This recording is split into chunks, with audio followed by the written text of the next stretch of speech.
Fernanda Solórzano me parece probablemente el mejor crítico de cine que tiene este país en nuestros tiempos, porque hace juicios inteligentes y mesurados, incluso en temas polémicos.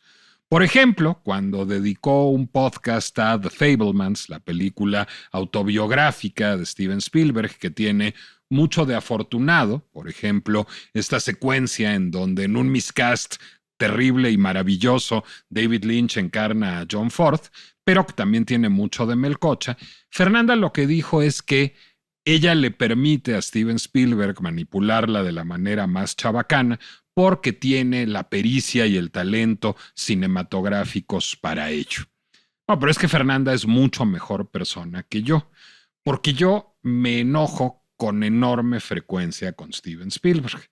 Es decir, me parece un cineasta muy dotado. Hay películas suyas que me gustan muchísimo. Múnich, por ejemplo, me parece una película muy importante para ver en momentos como este. Es una película sobre el atentado palestino contra el equipo israelí en los Juegos Olímpicos de Múnich y, bueno, pues se mantiene en una zona de ambigüedad moral y de complejidad política que me parece muy digna de agradecimiento, sobre todo en tiempos como los que corren, más viniendo de un cineasta de origen judío. Y tiene otras películas que me gustan mucho. Catch Me If You Can, me parece una película no solo muy glamorosa, sino muy entrañable. The Fabelmans tiene sus cosas. Imperio del Sol me parece que fue un buen intento por hacer una película dramática sin incurrir en la cursilería que se le da de vez en cuando. Pero hay películas de Spielberg que de plano me hacen enojarme conmigo mismo. Ahí está La lista de Schindler.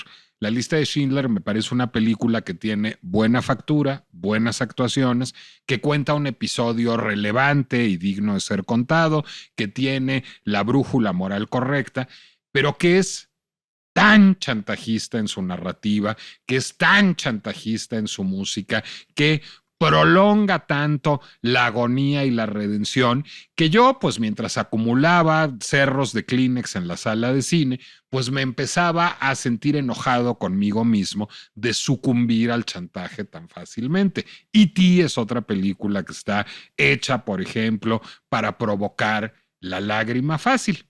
Pero probablemente de todas las películas de Steven Spielberg que me han enojado, la que más me haya enojado, en su momento más que ahora incluso, es Parque Jurásico. A todo mundo le encantó Parque Jurásico, fue un exitazo, pero a mí me pareció lo que dijo Terence Rafferty, el crítico de la revista The New Yorker, en su oportunidad.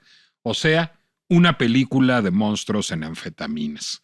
A creature feature on amphetamines.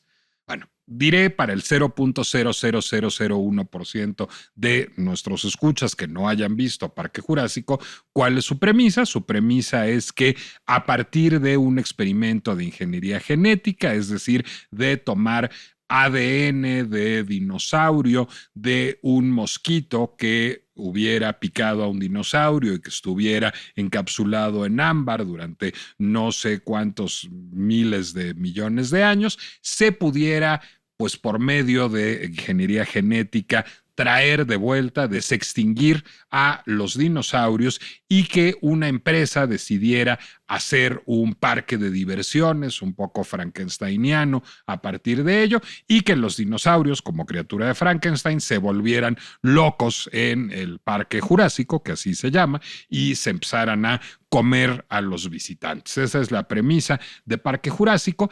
Y a partir de esa premisa, pues Spielberg logra lo que se propuso. Él dijo que a la hora de adaptar la novela de Michael Crichton en que está basada, lo que él quería era producir una película lo más parecida posible a su propia Tiburón y lo logró. Tiburón es una película en donde hay una criatura que aparece y desaparece, que ahí viene y que se quiere comer a todo mundo y no importa cuáles son sus razones científicas, no digamos filosóficas para hacerlo, nomás ahí viene y puede morder. Y en Parque Jurásico pasa un poco lo mismo. Y quizás el problema de Parque Jurásico y del resto de las películas de Parque Jurásico es que pues incurre un poco en aquello que condena. Es decir, Parque Jurásico, la película original, las películas subsiguientes también, pues lo que hacen es condenar a un mundo que ha hecho de la ingeniería genética pues un marcador de ubris, un marcador de vanidad y un elemento finalmente de show business. Es decir, pues un poco la tesis moral de la película original y de sus secuelas es: los científicos están jugando a Dios y por andar jugando a Dios y por andar jugando a Dios para montar un show, para montar un parque de diversiones, esto se les puede revertir y pueden pues incluso verse amenazada la especie humana. De hecho, a mí la mejor película de Parque Jurásico me parece la 4, Jurassic World Fallen Kingdom, de José Antonio Bayona, que es un director que me gusta más que Steven Spielberg, y ahí Bayona toma de otra manera la historia. Lo que hace Bayona en esa película es imaginar un mundo en que los dinosaurios generados por ingeniería genética se vendieran en el mercado negro para millonarios excéntricos y la empresa que los generó quisiera financiar experimentos de ingeniería genética en humanos que podrían ser pues potencialmente peligrosos si no hay coordenadas bioéticas correctas para ello. Pero el asunto es que de alguna manera las películas de Parque Jurásico hacen un poco aquello que condenan. Es decir, Spielberg, y lo dice Terence Rafferty en su crítica en el New Yorker también, no explora las avenidas morales, éticas, filosóficas del problema en su película, sino que prefiere trabajar con Industrial Light and Magic para generar unos animatronics y unos efectos especiales gigantescos para deslumbrar al público, y finalmente el quiz moral de Parque Jurásico se vuelve los efectos especiales. Nadie dice veo Parque Jurásico porque me parece fascinante tener una discusión sobre las implicaciones éticas, bioéticas de la ingeniería genética, sino la gente ve Parque Jurásico porque dice salen unos monstruos bien grandotes. Es en efecto, y tenía razón Terence Rafferty, sobre todo en la primera película, una película de monstruos en anfetaminas. Y eso me ha estado rondando mucho la mente en los últimos días, porque he leído un par de cosas que me han traído, alguna con alusiones directas, Parque Jurásico a la mente. Hace poco fue una noticia muy importante, fue la portada de la revista Time en una de las ediciones de este mes de abril. Colossal Biosciences, una empresa estadounidense que tiene sedes tanto en Estados Unidos como en Europa, en un sitio no especificado en los Estados Unidos porque se mantiene secreto para evitar las miradas de los curiosos y de la prensa.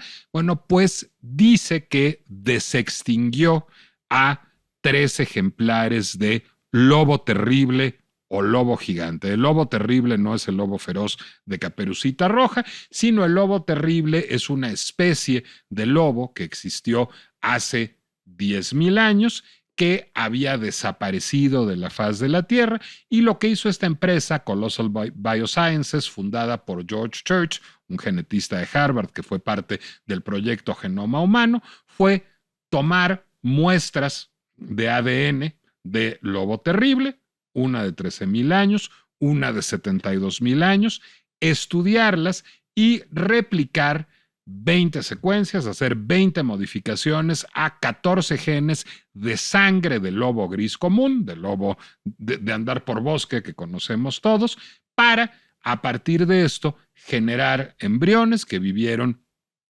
en, pues digamos, el vientre de una perra. Ahora sí que estos lobitos son literalísimos hijos de perra, y así nacieron Rómulo, Remo y Calisi. Rómulo y Remo, por supuesto, hacen referencia a aquellos humanos fundadores de Roma que fueron amamantados por una loba, pero estos son lobitos amamantados por una perra durante 8 semanas y después de eso lanzados a vivir en una propiedad de 2,000 acres en los Estados Unidos como un experimento genético que lleva a decir a esta empresa, Colossal Biosciences, que ha desextinguido a una especie que tenía 10,000 años de no morar en la Tierra.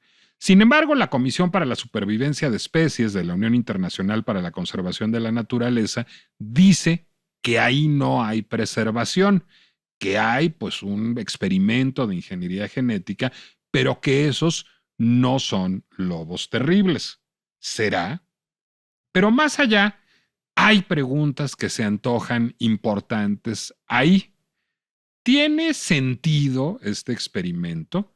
¿Para qué serviría en caso de que se pudiera desextinguir, que se hubiera desextinguido al lobo terrible, desextinguirlo? ¿Cuáles son las repercusiones morales de esto? ¿Cuáles son las repercusiones ambientales? ¿Cuáles son las repercusiones jurídicas? Estamos en riesgo de incurrir en lo que sucede en Jurassic Park. Justamente hace poco, el socio capitalista de Colossal Biosciences, Ben Lamb, declaraba a The Observer, la edición dominical del periódico británico The Guardian, que esto no terminaría como Parque Jurásico. Pero en un sentido, no terminó ya como Parque Jurásico, es decir, no hay un proyecto que toma los avances de la ingeniería genética, la posibilidad de editar el genoma humano y el genoma animal y el genoma de las plantas, de incidir sobre él y lo convierte en relumbrón para el show business y lo convierte en fotos para la revista Time. ¿Para qué sirven Rómulo, Remo y Calisi? ¿Cuál es el sentido, en caso de que se hubiera logrado, de desextinguir una especie que llevaba 10,000 años sin morar a la Tierra? ¿Y cuáles son las consecuencias para el medio ambiente? Esa es la pinche complejidad que nos asalta cuando escuchamos un aullido que llevaba miles de años de no escucharse sobre la faz de la Tierra.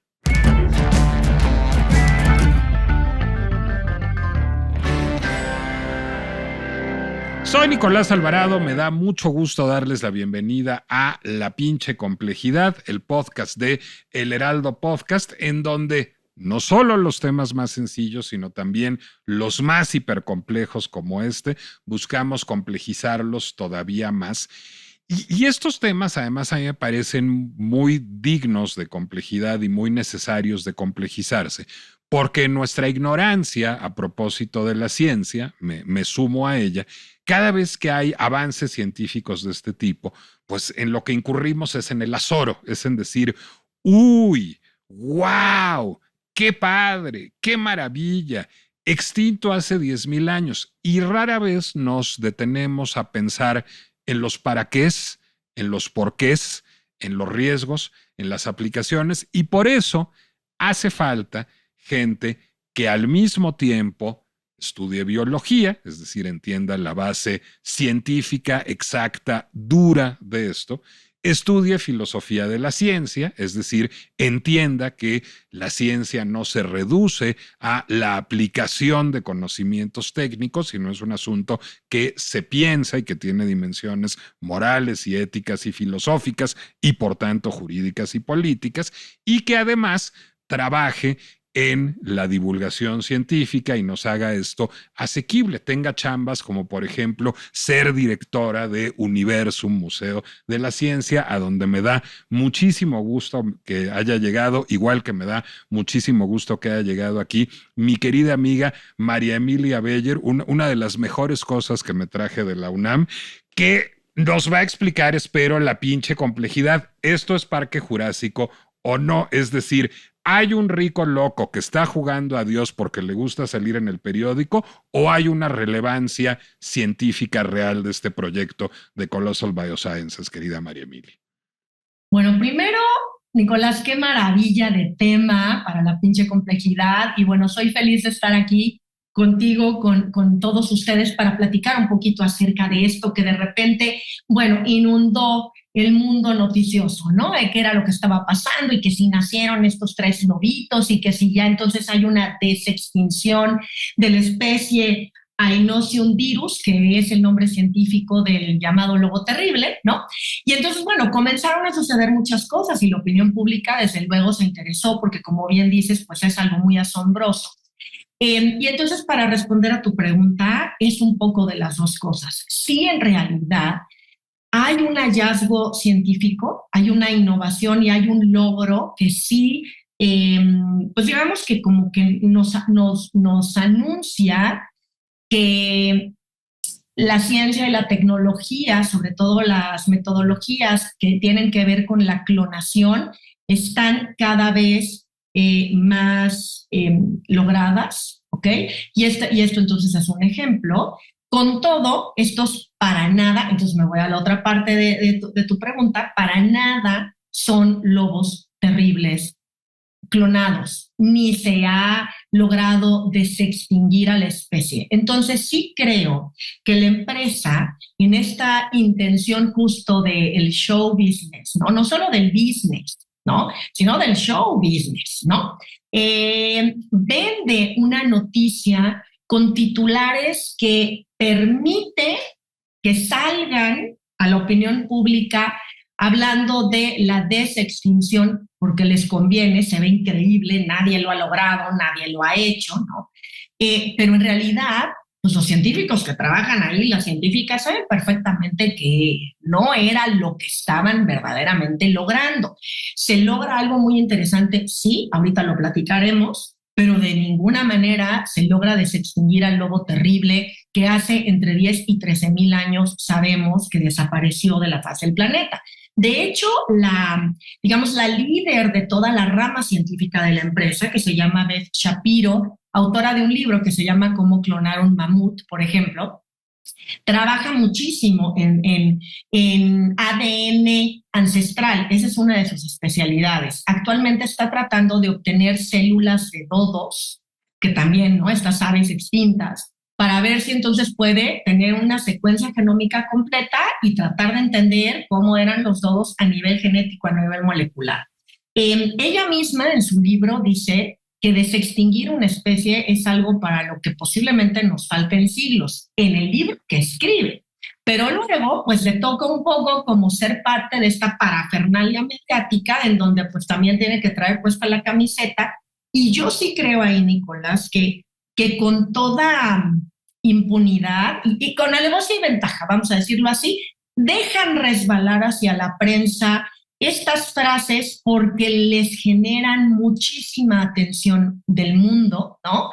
Cuando en realidad ellos saben que claro que no habían logrado la desextinción y que Khaleesi, que nace después, y Rómulo y Remo, que nace primero, de ninguna manera son realmente lobos terribles. O sea, empecemos porque entonces hay un montón de asegúnes en esta información, ¿no? ¿Qué podemos decir que son estos tres lobitos? Estos tres lobos, en realidad, si nos vamos por la biología pura, dura y estricta, son organismos genéticamente modificados. Eso sí, tienen dentro de un ADN que en realidad pertenece a un lobo gris actual, digamos, la secuencia genómica completa, que es enorme, es de un lobo gris actual. Pero, claro, manipulando y logrando extraer ciertas secuencias funcionales todavía de ADN, que eso en sí mismo, a encontrarlas es un hallazgo, extraerlas es un hallazgo, etc. Extrayendo estas secuencias, una veintena de secuencias derivadas de, como tú bien lo dijiste al inicio, estas muestras, un cacho de cráneo, un cacho de colmillo, de lobos terribles fosilizados, bueno, pues encontraron estas 20 secuencias que sí podían todavía ser biológicamente susceptibles de funcionar, pongámoslo así, y las integraron al ADN del lobo gris. Por lo tanto, si nosotros lo pensamos así, lo que hay son 20 secuencias genéticas del lobo terrible dentro de una miriada de secuencias genómicas del lobo gris. Decir entonces que has logrado desextinguir una especie y que lo que nacieron fueron 3 lobos terribles, pues no, lo que nacieron son 3 lobitos que son más grises que terribles y que terminan siendo en realidad un organismo genéticamente modificado. A ver, déjame detenerte ahí, querida María Emilia, porque tengo unas preguntas incluso más antiguas, no de 72,000 años, nomás de hace como 30, que tienen que ver con Dolly. Dolly, ¿por qué esa sí era una oveja y estos lobos no son lobos terribles? Me encanta tu pregunta. Mira, Pensemos en lo siguiente. Cuando uno genera un clon, el clon tiene que ser absoluta y completamente idéntico al organismo del que proviene. ¿Cómo haces tú eso? Lo primero es que entonces en este juego no se vale la reproducción sexual, ¿no? O sea, para que sea idéntico, entonces pues tienes que obtener, vamos a decir, de la primera oveja, que no es Dolly, ¿no? ¿Qué fue lo que se hizo? Se extrajeron muchas células, las células, casi todas las células del cuerpo, de verdad, casi todas tienen núcleos. Dentro de los núcleos está guardado el tesoro biológico, todo nuestro genoma, ¿no? Entonces, esos núcleos finalmente se logran sacar de la célula, que es un procedimiento en ese entonces increíble de haberse logrado, hoy todavía sigue siendo complicado. Estamos tratando con la vida, es difícil, generalmente cuando intervienes no sobreviven las células, no sobreviven los núcleos, puedes extraer el núcleo, puedes extraer el ADN, pero cuando tratas de implantarlo en otro lugar ya no jala. Es decir, no solo hablando de Dolly, estoy hablando también de los lobitos, es todo un tema de mucha pericia, digamos, ¿no? O sea, Claro. una vez puesto esto, ¿qué es lo que sucede? Lo que sucede es que entonces tú este material genético que obtienes y que te consta que es de la oveja 1, la vas a entonces implantar en un óvulo que previamente has vaciado. A ese óvulo le has quitado toda la información genética para que estés totalmente seguro de que solo es como un cascarón. Va a ser la coraza donde tú vas a meter la información de la oveja 1. Ahí no hay información genética. Tú ya sabes. ¿Ese óvulo, por cierto, es de oveja? Sí, sí, sí, sí. Ok. Ese óvulo es de oveja. Tú entonces integras toda la información que obtuviste en el laboratorio y entonces estás totalmente segura y seguro de que hay una manipulación que permite decir que todos los genes que están en este óvulo que estaba vacío provienen de la oveja 1. Una vez hecho eso, lo implantas en otra oveja distinta que vas mediante hormonas a empezar a generar, bueno, con esa implantación desde luego el cuerpo podría haberlo rechazado, pero en este caso fue exitoso y entonces reconoce un embarazo. Pero cheque, interesante, el embarazo sucedió, no hubo cópula, no hubo cópula, lo que hubo fue esta intervención en donde implantas. Entonces, es como un vientre de alquiler, digamos. Exacto. En el vientre de alquiler, entonces, la madre que da luz no les heredó ni un solo gen, exactamente, es un vientre de alquiler. Y lo que hicieron es que antes de implantarlo, el óvulo tenía antes su propia carga genética, no por eso daba lugar a un embrión, ¿no? Cuando tú lo vacías y pones lo que tú quieres, ¿no? Que se exprese, necesitas, el óvulo tampoco dice, yo de aquí me voy a dar un embrión. Tienes que hacer otra manipulación. En el caso de Dolly fue mediante pequeñas descargas eléctricas que generaron que el óvulo sintiera como que algo había entrado, digamos, pensémoslo así, como el espermatozoide llegando, ¿ok? Y ahí fue cuando engañas al óvulo para que empiece entonces a la diferenciación celular que dará lugar al. Imagínense todos los pasos complicadísimos que hay para que esto biológicamente suceda. Es una concatenación de hechos. Pero cuando lo logras, que es el caso de Dolly, entonces dijeron, ok, ya tenemos estos óvulos, desde luego no fue uno, fueron muchísimos intentos, muchos fallidos. Pero, y Dolly es la que pegó. Y Dolly es la que pegó. Y entonces se implanta, como decíamos, en este vientre de alquiler, en donde se sigue la mórula, la gástrula, todos los estadios embrionarios hasta llegar a un embrión que finalmente llega a término y que finalmente es Dolly. Dolly entonces nace de una oveja que en realidad nunca pasó por la cópula, que nunca fue realmente la madre biológica, que es un vientre de alquiler, digamos, ¿no? Un poquito, y Dolly nace con la carga genética idéntica de las células y todo el genoma de la oveja 1 de quien se tomó la muestra. Entonces, ese es un clon verdadero. Dolly, pero ahí te hago una pregunta. Dolly, a ver, o dos preguntas en una. Si Dolly es una oveja, pues Dolly debería de poder tener su ovejo y sus ovejitos y debería de poder servir para hacer queso manchego y unos suéteres elegantísimos de esos que viven en Edimburgo. Es decir, tendría que ser una oveja con todas las de la ley.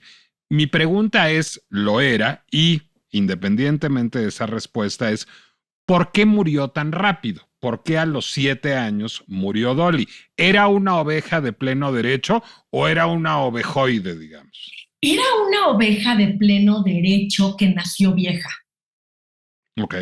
Entonces, esto es... Podía reproducirse y dar leche y dar lana y dar todo. Sí, pero ¿qué pasa? Entonces ahora vamos a, bien, la biología es preciosa, pero es súper complicada. Bueno, la vida no es fácil. En ningún sentido, ni filosófico ni biológico. No, o sea, no es fácil. Y la de Dolly menos. La de Dolly menos, la de Dolly está peor. ¿Por qué? Nosotros, cuando nacemos, pues tenemos celulitas nuevas, cromosomas que tienen largos telómeros, que son básicamente la joya de la juventud, ¿sí?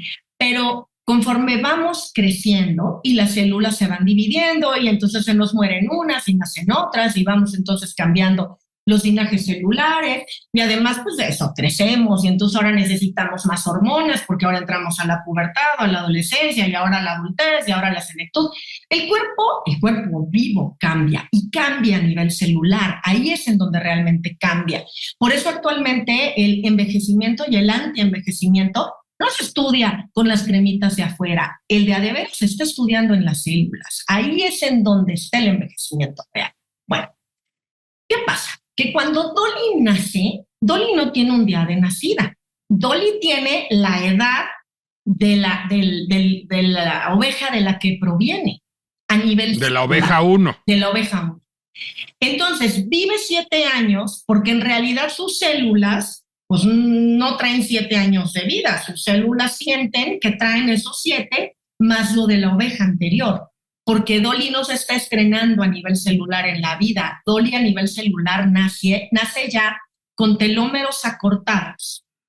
Y esto es justo, Nicolás, lo decías muy bien, una pregunta bioética, ¿no? O sea, realmente tú quieres poder traer a la vida, pero a través de la clonación, forzosamente, con posibilidades acortadas, ¿no? Tanto de vida como de adaptabilidad genómica, porque al ser un clon, pues entonces va a heredar las mismas propensiones genéticas para enfermedades de aquel ser del que proviene, etcétera, etcétera. Entonces, bueno, hay una serie de preguntas. O sea, ¿de verdad tú quieres traer a la vida animales que ya desde el día que nacen a lo mejor están propensos a ciertas cosas y ya están viejos, aunque estén estrenando la vida en el día 1? Esa no es la realidad. Entonces, por eso vivió menos. Bueno, ahora, digamos, Dolly supuso una cima en la historia de la clonación. Empezó a haber muchos debates bioéticos. No es enchilame otra oveja, además. Entonces, digamos, dejamos de oír sobre la clonación y en efecto uno de los debates bioéticos que había era, son organismos viejos, es decir, son organismos que no necesariamente van a vivir un ciclo de vida completo como los organismos que nacen de manera natural. Y entonces llega, yo creo que hace unos 10 años que los legos empezamos a oír hablar de edición genómica, es decir, que se podían editar los genes, que se podían manipular los genes. Supongo que eso resuelve el problema de la clonación, es decir, si yo puedo editar los genes, pues no estoy clonando un organismo que ya es viejo, estoy generando un organismo nuevo.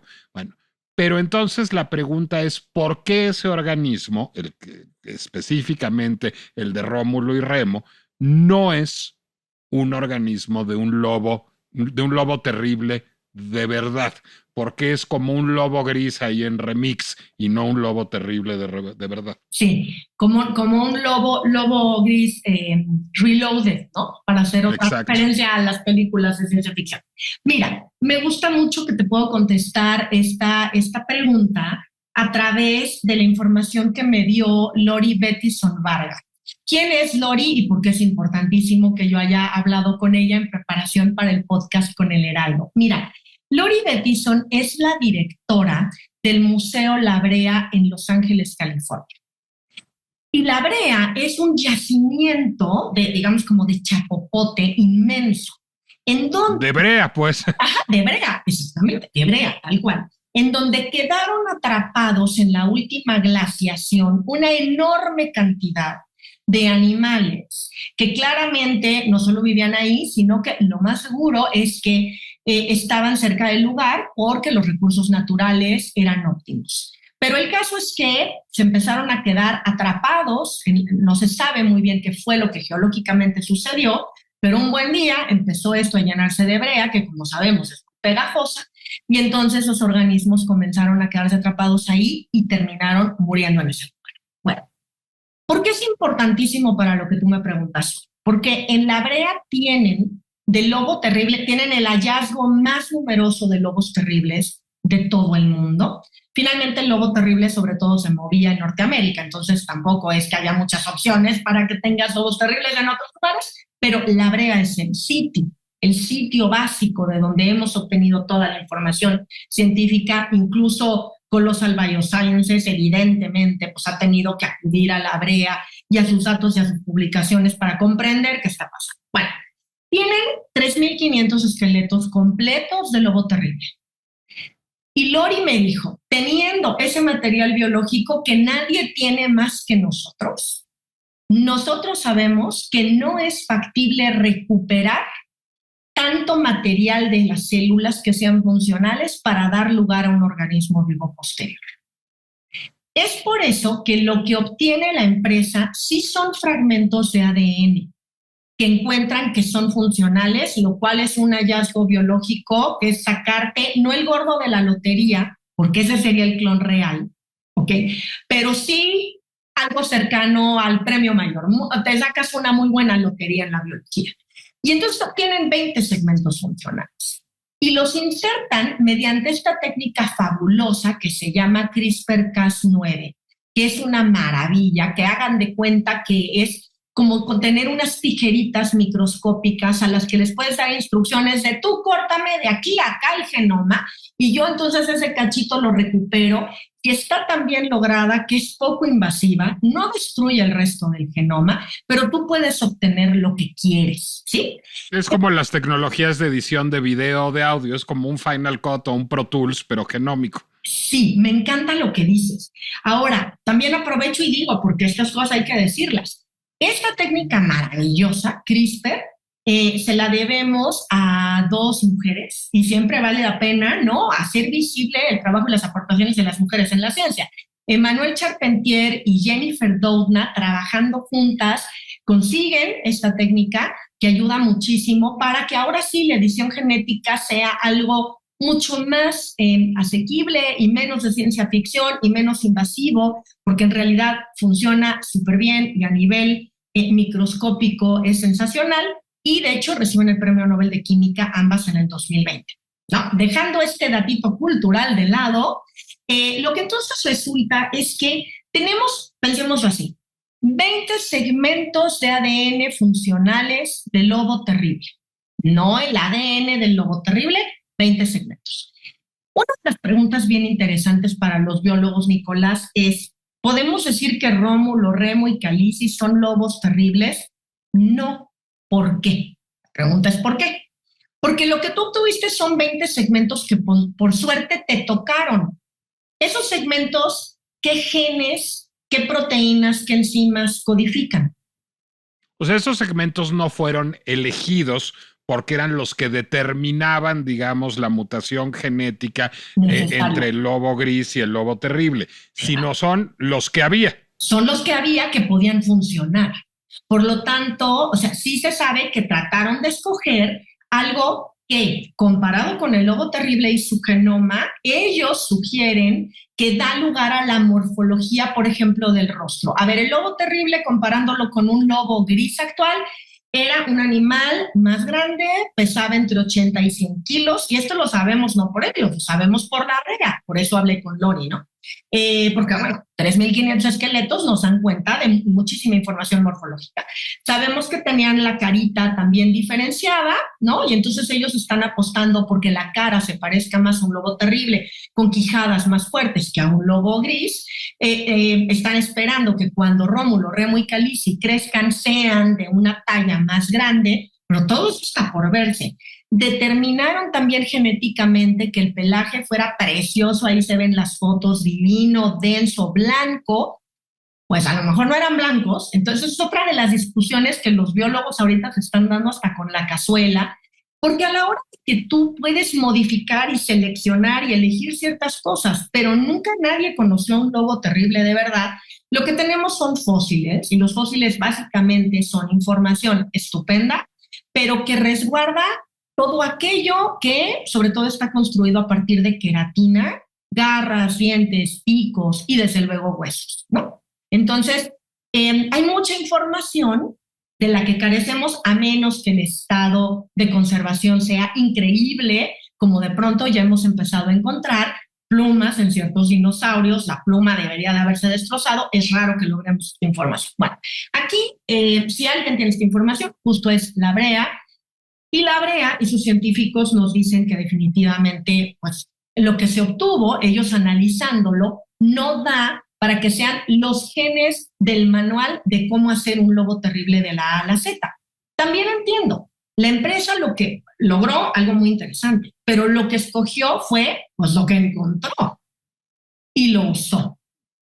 Pero a ver, María Emilia, yo tengo aquí la pregunta de fondo, que es a la que quería llegar después de haber puesto, digamos, las coordenadas del debate sobre la mesa. Ok, esto no es un lobo terrible, esto es un lobo gris genéticamente modificado con unos genes de lobo terrible que le dan algunos parecidos o no y le permitirán desarrollar algunos atributos o no, como cuando tenemos un maíz genéticamente modificado o un tomate genéticamente modificado, y eso puede ser un mejor lobo o un peor lobo, ya llegaremos ahí. Bueno, pero supongamos que no en esta, sino en otra, se logra.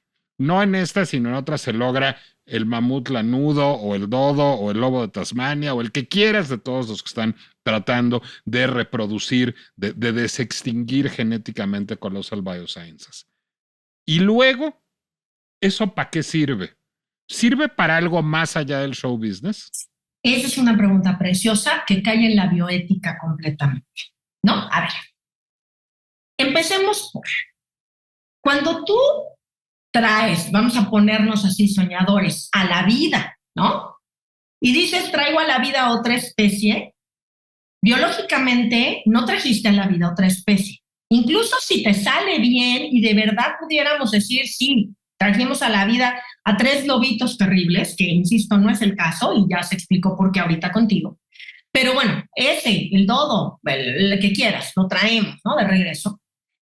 Una golondrina no hace primavera. Un organismo que nazca no es una especie, es un individuo. La especie es la suma de muchas poblaciones biológicamente sanas, es decir, no endogámicas, es decir, de muchas madres y padres que entonces generen un abanico genómico de posibilidades para las cruzas, en donde entonces se puedan eliminar las mutaciones, que heredes enfermedades, como decíamos de Dolly. Dolly ya heredó lo que le tocó, porque pues, no tenía opción, solo tenía una baraja genómica para el juego de la vida.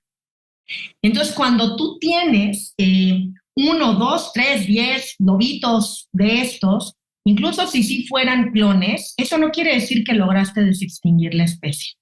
Y si además, obviamente, provienen de ADNs que pues serán escasos, porque como ya explicamos, los ADNs ancestrales son muy difíciles de lograr que sean viables el día de hoy. Entonces, la carga genómica será muy parecida. Entonces, los cruces entre ellos, si pensáramos que Khaleesi finalmente debería de dar a luz con una cópula, con Rómulo, con Remo y tener más lobitos, sí, pero estás generando, y biológicamente, entonces hay un tema ahí, la posibilidad de tener muchos animales con mutaciones severas a futuro. Entonces, como tú bien dices, pues ¿para qué? A ver, porque además eso afectaría los equilibrios ambientales. Si lo sueltas en el medio ambiente, pues eso no es gratuito, no es que bonito los lobitos ahí en un bosque. Es decir, pues esos se van a comer a unos y se los van a comer otros y eso va a alterar, digamos, a modificar, alterar el equilibrio medioambiental, ¿no? Así es. Y cuando se pensó mucho en, ay, sería precioso traer el mamut. Los biólogos que están pues, del lado de la bioética entienden la aventura de la ciencia que sería esto. Sí, sería una aventura increíble, sería un descubrimiento, sería un hallazgo, sería todo lo que tú quieras. Pero tú te imaginas a un mamut tratando de avanzar por dónde en este mundo el día de hoy, con la emergencia climática. Es decir, son animales a los que incluso si lo lográramos, estamos trayendo a ecosistemas que ya no están preparados para recibirles. Y que lógicamente, como bien dices tú, entonces necesitan encontrar un nicho ecológico e insertarse en un ambiente que ya no les es amable, que ya no les es reconocible, que les es hostil, pero que además está ya ocupado por otros animales. Por lo tanto, llegan y rápidamente se convierten o en la presa o en el depredador, ¿no? Que va a mover las cadenas alimenticias y podrían generar ecológicamente desastres de magnitudes que no tenemos la menor idea de hasta dónde llegaría. A ver, ahí te va la siguiente pregunta que creo que tiene que ver con el sentido profundo de esto. Hay otro proyecto de Colossal Biosciences que no ha recibido ni de lejos la atención mediática que Rómulo Remo y Calisi, que es, digamos, sus esfuerzos de preservación del lobo rojo. El lobo rojo es una especie en peligro de extinción y se supone que Colossal Biosciences ya ha logrado, digamos, a partir de estos sistemas de edición genómica, a partir del CRISPR, generar 4 nuevos lobos rojos.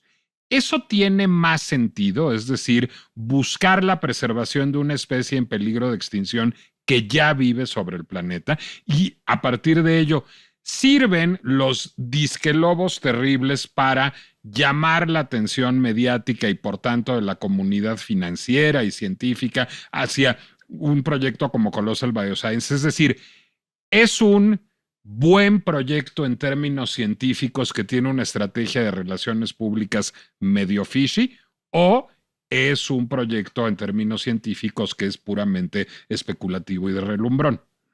No, yo creo que el tema del lobo rojo, qué bueno que lo traes a colación, ese sí es importante. Y de hecho es un poco para lo que se ha tratado de manejar la información genética. No extraigamos a un bicho que se extinguió hace no sé cuánto, como Jurassic Park, como bien decías, ahora a ver, nada más porque quiero demostrar que puedo o porque me voy a hacer millonario si yo soy el que tiene el primer mamut aquí en el zoológico. No, o sea, esos son usos que bioéticamente, desde luego, son totalmente inconcebibles e incorrectos. Pero si tú tienes una especie que seguramente también, además, nosotros mismos, de manera pues, muy antropocéntrica, que es como vivimos, hemos ido acortando en una población que entonces está mermándose y que es claro que si no intervenimos para ayudarle de alguna manera. Antes no existía la ingeniería genética y entonces era, bueno, pues ábrete una reserva y vamos a ver qué hacemos. Ahora que ya existe, entonces sí hay otro tema en donde sí podría tener sentido. Mira, está demostrado que en los ecosistemas en donde desaparecen los lobos, de los que sean, ¿no? El ecosistema sufre muchísimo. El lobo es de la cadena alimenticia, básicamente el depredador máximo en los ecosistemas en donde viven, ¿no? A veces aquellos lobos que conviven con osos tienen ahí como la competencia, pero donde no haya oso, el lobo es el tope de la cadena alimenticia. Tú retiras de esos ecosistemas a los lobos y está demostradísimo que va a sufrir la flora y la erosión del suelo de manera brutal y en 15 o 20 años tienes un problemón en ese ecosistema, porque entonces, ¡boom!, los herbívoros abundan. Básicamente no hay quien se los coma. Pregunta bioética y si quieres de responsabilidad social de la empresa. ¿Está bien que las Colossal Biosciences de este mundo utilicen casos como el del lobo terrible para llamar la atención mediática y para, digamos, lograr mayor recaudación de fondos para proyectos como el del lobo rojo? Qué buen lapsus tuve al decir productos, para proyectos como el del lobo rojo, o no? ¿O es condenable y desvirtúa, digamos, nuestra relación con la ingeniería genética? Fíjate que yo creo que cometieron un error grave. De ética, no solo científica, sino en la comunicación pública de la ciencia. Yo sé que es ¿Sabes cómo lo siento yo, Nicolás? Creo que la ciencia que están haciendo es muy buena. No necesitaban generar un proyecto de investigación, que además costó muchísimo, en donde se la pasan diciendo que soltarán los datos científicos en publicación para que todo el mundo los deje de criticar y entendamos que lo que hicieron sí es realmente importantísimo, pero siguen guardándose los datos, entonces la comunidad científica pues no termina de avalar porque no terminan ellos de explicar y de hacer éticamente los pasos clásicos de la ciencia, que es compartir los datos, incluso si eres una empresa y quieres anunciar algo así, para que entonces la comunidad científica avale que lo que hiciste es lo que dices que estás haciendo. Ellos se fueron por la vía muy campechana. Yo he leído muchísimas de las entrevistas que han dado con la lupa de decir en dónde cometen ellos el resbalón de prometer lo que no o de decir una mentira. Y son muy cautelosos. Yo diría son institucionalmente cautelosos. Ellos lo que permiten es que se confundan los medios, los reporteros, la opinión pública, ¿no? O sea, como que ellos no son los que necesariamente lo dicen, pero permiten el error porque el error les va a traer muchísima información de vuelta y muchísimo, posiblemente, dinero. Y claro, ellos necesitan dinero para posiblemente estar haciendo estas otras cosas que sí son ciencia pura, dura y posiblemente ecosistémicamente muy importante, responsable y relevante. Pero cuando tú estás haciendo muy buena ciencia, no tendrías que venderte pues de una forma, digamos, como tan abaratada. Y a ellos les gustó, creo, obviamente, ¿no? Y que ese asombro del que hablábamos al principio, pues generara el efecto wow y atrajera la mirada pública hacia un proyecto en medio de muchos proyectos fascinantes que están desarrollando. A mí me preocupa también otra cosa, que es, no debe ser barato el trabajo de Colossal Biosciences, y sé que ha habido, digamos, muchos financiadores, pero es una empresa privada, es decir, por buenas intenciones y fascinación científica que tengan los financiadores, pues estarán esperando un retorno de inversión. ¿Qué va a hacer Colossal Biosciences para generar ese retorno de inversión? Y entonces, justamente en las entrevistas, ya no me acuerdo si esta se lo dicen al Observer a Time, creo que es al Observer, les preguntan por el modelo de negocio y hablan de tres posibilidades. La que mejor me parece es restauración de ecosistemas, es decir, que ellos pudieran, me imagino, venderle a gobiernos la tecnología para restaurar ecosistemas, como en el caso del lobo rojo, pero tecnologías asociadas, esa no está tan mal, es decir, en el camino han tenido que desarrollar tecnologías que pueden tener otras aplicaciones, pero en una tal cual hablan de ecoturismo, es decir, en una tal cual hablan de Jurassic Park, porque ¿qué quiere decir ¿qué quiere decir ecoturismo asociado a esto? Sí. Venga a visitar a Rómulo y Remo. Claro, y entonces van a ser animales que pues simplemente van a crecer para que los señales y digas, y te tomes una selfie. A ver, justo, bioéticamente hablando, haber traído a la vida a un organismo con esa intención, pues es muy condenable, Nicolás. Es como yo te decía del mamut, logremos un mamut.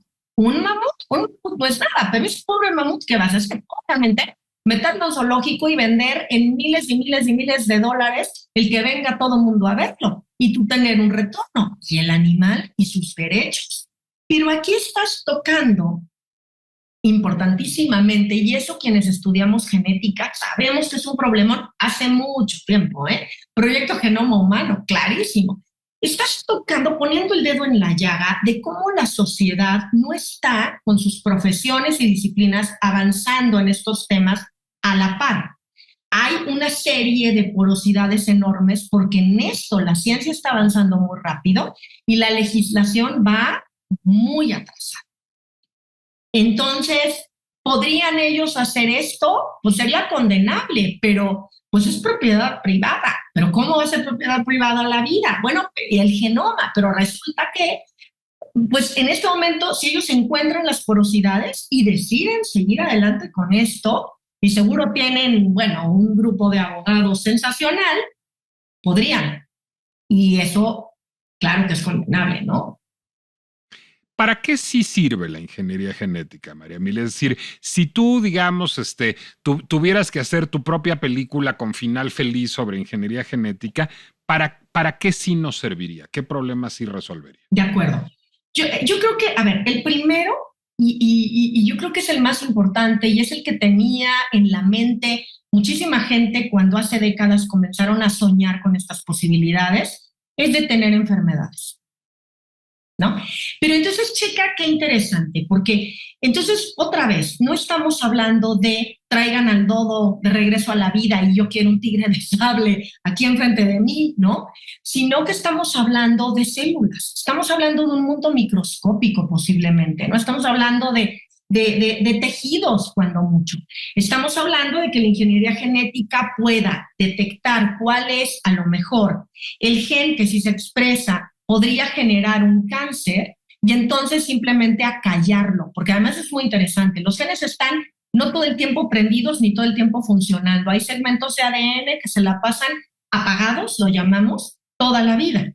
Pero a veces, porque también existe la epigenética, es decir, sobre lo que está en tus genes, la epi por encima de la genética, que es el medio ambiente y tus hábitos, y dónde vives, y qué haces, y si fumas, y si te drogas, y si nunca te proteges del sol, etcétera.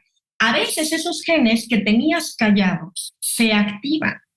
Y si te iban a dar alguna enfermedad, pongamos un cáncer de piel, entonces tú traías la propensión, pero genes no es destino necesariamente, eso es bien interesante, traías la propensión, pero en tus acciones podrías llegar a encender o apagar.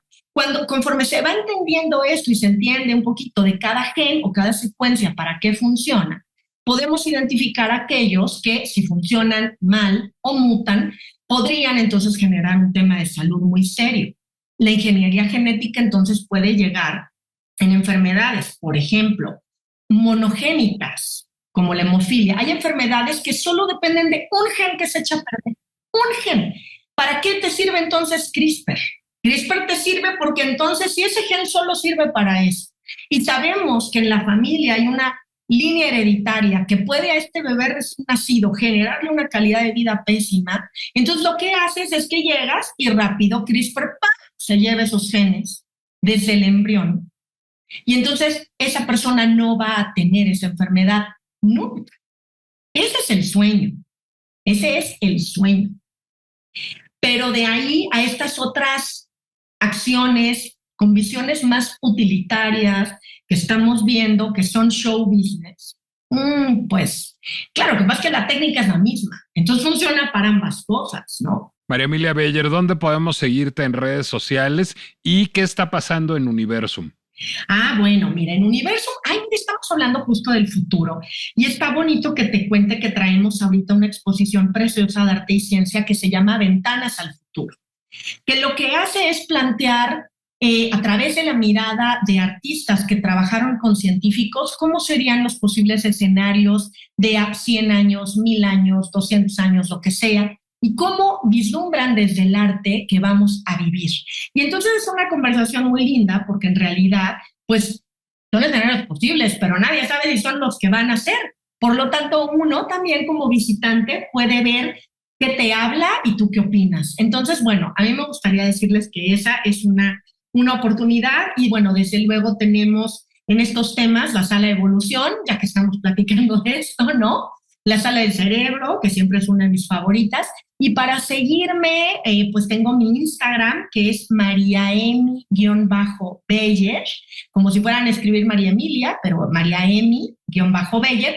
Y a mí me gustaría invitarlos también a la página de Facebook de Universum, porque ahí estamos siempre anunciando todo lo que estamos por hacer y siempre tenemos cosas fabulosas. Entonces, bueno, pues todo eso va a aparecer aquí en la descripción de La Pinche Complejidad. A mí me pueden seguir en Nicolás Alvarado Lector, tanto en Instagram como en Threads. Y les recuerdo que La Pinche Complejidad es una producción del Heraldo Podcast que pueden consultar en Spotify, Apple Music, Amazon Music, Deezer, YouTube o cualquier plataforma en la que acostumbren escuchar podcast. Y miren, lo más fácil para hablar de la desextinción del lobo terrible es como West Side Story, el remake de Spielberg. Es decir, está muy bonita, pero es de otro tiempo y ahora es completamente innecesaria. Nos escuchamos la próxima.